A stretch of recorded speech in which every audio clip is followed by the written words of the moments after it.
बिस्मिल्लाहिर्रहमानिर्रहीम। अस्सलाम वालेकुम नाज़रीन, कैपिटल वन टीवी से एक बार फिर आपसे खुश आमदीद कहेंगे। आपको मैं मुखातिब हूँ आलिया कैसर।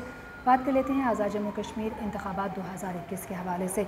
वैसे तो इसका शेड्यूल हमने आपको बताया, इलेक्शन कमीशन ने बाकायदा तौर पर न सिर्फ शेड्यूल जो है उसका ऐलान कर दिया 25 जुलाई 2021 में ये इंतखाबात होने जा रहे हैं, बल्कि उसके साथ साथ कब और कौन सी तारीख़ में आप कागज़ात नामज़दगी जमा करवाएंगे और उसके बाद ये वापस जो हैं वो किए जाएंगे, कौन से कागज़ात कब मुस्तरद होंगे और हतमी जो शेड्यूल है या फ़हरिस्त हैं वो कब शाया की जाएंगी, यानी 3 जुलाई जो डेट हमने आपको बताई थी उसके हवाले से। लेकिन आज दिन के हवाले से हम बात करें तो इंतहाई अहमियत का हामिल, क्योंकि ज़ाहिर है कि इंतखाबात तभी हो पाएंगे कि जब उम्मीदवारान यानी वो लोग जो कि इंतखाबात में हिस्सा लेने के ख्वाहिशमंद हैं वो इसके मुकम्मल एक्ट से वाकिफ़ हों। तो आज़ाद कश्मीर का इलेक्शन एक्ट है 2020, उसके हवाले से बड़ा वाज़ेह तौर पे ज़ाब्ते अखलाक सामने आया है उम्मीदवारान के लिए।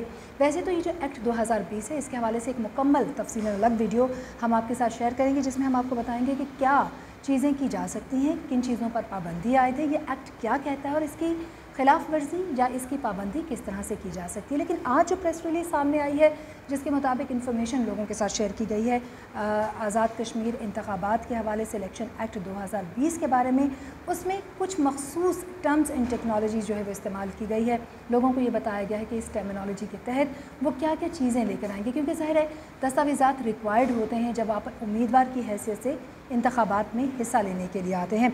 तो सबसे पहले बात कर लेते हैं कि जो आगाही दी जा रही है आज़ाद जम्मू कश्मीर के इंतखाबात इलेक्शन एक्ट 2020 के हवाले से, उसके तहत जब आप अपने रिटर्निंग ऑफिसर के पास जाते हैं तो आपको कौन कौन से कागजात जमा करवाने पड़ेंगे। एक तो आपका आईडी कार्ड होता है जो कि लाजमी तौर पर उसकी नकल आपने साथ लेकर जानी होती है। उसके साथ साथ आप उसी रियासत के बाशिंदे हैं, यानी आपका पुश्तनी सर्टिफिकेट जो है रियासत का वो आपके पास होना चाहिए, उसका जमा करवाना यानी उसकी नकल जो है वो जमा करवाई जानी बहुत ज़्यादा लाजिम होती है। इसी तरीके से इंतखाबी फ़हरिस्त यानी जिसमें आपके वोट का इंदराज हो। अगर मैं उम्मीदवार के तौर पर जाना चाहती हूँ तो दीगर कागजात के साथ मुझे वो इंतखाबी फ़हरिस्त भी नकल के तौर पर साथ शामिल करवानी पड़ेगी, उसकी कॉपी जिसमें मेरा वोट का इंदराज हुआ होगा आज़ाद जम्मू कश्मीर के अंदर। और इसी तरीके से इंतखाबी शेड्यूल के जो कि शाया किया गया है, जिसको सामने लाया गया है, उसके बाद से आज़ाद जम्मू कश्मीर इलेक्शन कमीशन में जमा करवाए गए फॉर्म तफसील जो है आपके असासाजात की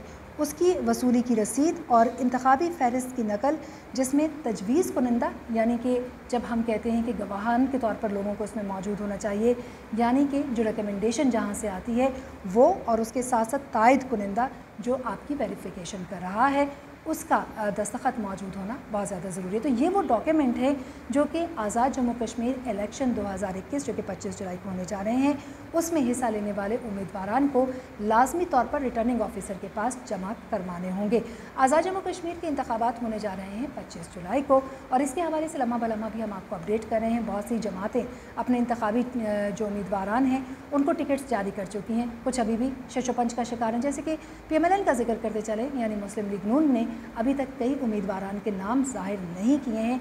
वजह यह है कि उनकी ख़ुद क़यादत इस वक्त मुश्किलात से दो चार है और आपसी झगड़ा जो है वो बड़ा वाज़ेह होता दिखाई दे रहा है। इस पर इन डिटेल हम आपके साथ बात करेंगे, लेकिन फ़िलहाल आपको बताना ये ज़रूरी था कि रिटर्निंग ऑफिसर के पास जाते हुए वो उम्मीदवारान जो कि इंतखाबात में हिस्सा लेना चाहते हैं उनको कौन कौन से डॉक्यूमेंट्स रिक्वायर होंगे, उनके बगैर उनकी जो वेरिफिकेशन है, जो उनका नाम है, जो इंदराज है, वो रिटर्निंग ऑफिसर के पास नहीं हो पाएगा। तो अब तक के लिए इतना ही। मज़ीद अपडेट्स के लिए आप हमारे साथ रहिए। आने वाली वीडियोज़ को देखने के लिए बर वक्त चैनल को सब्सक्राइब करना ना भूलिएगा।